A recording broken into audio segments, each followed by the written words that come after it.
माशाल्लाह जी हम अपने काम पे पहुंच आए हैं और ये मैं हलीम लेके आया हूँ नाश्ते के लिए, रोटियां भी हैं सब के लिए।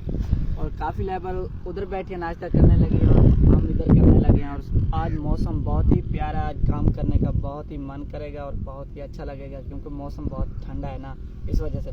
जैसे आपको कल हमने वीडियो पे बताया था कि हम ना अपने काम की वीडियो आपको शेयर करेंगे और किस तरीके से होता है और कैसे होता है। और बहुत ही ज़्यादा गर्मी होती है लेकिन आज बहुत मौसम ठंडा है।